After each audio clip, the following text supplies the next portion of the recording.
તો બનાસકાંઠાના થરાદમાં food market yard ખાતે ચૂંટણીલક્ષી સભાનું આયોજન કરવામાં આવ્યું હતું। આ કાર્યક્રમમાં મુખ્યમંત્રીએ વિશેષ સંબોધન કર્યું હતું।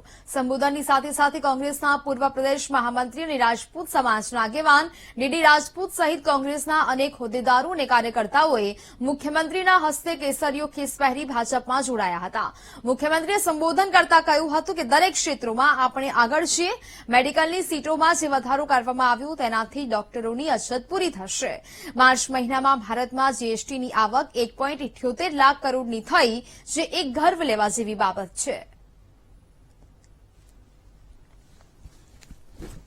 અમીરામભાઈ ગુજરાતમાં એ સીએમ બન્યા ત્યારે 1375 મેડિકલ સીટો હતી। 1375 માન્ય નરેન્દ્રભાઈએ એની અંદર વધારો કરી અને એ દિશામાં આપણે આગળ વધી રહ્યા છે। ત્યારે આજે 7000 સીટો છે। 7000 સીટો આપણે મેડિકલની કરી છે અને આ ડોક્ટરો જેટલા વધતા જશે એટલી જ આપણી સમસ્યાઓ અંત તરફ આપણે જતા રહ્યા છે।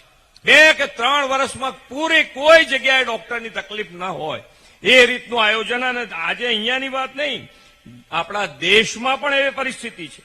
આજે 51,348 બેઠકો હતી, એ આ 10 જ વર્ષમાં વધારીને 1,01,443 બેઠકો માન્ય નરેન્દ્રભાઈએ કરી છે। હું અને મારા હજારો સમર્થકો સાથે ભારતીય જનતા પાર્ટીમાં જોઈન કર્યું છે।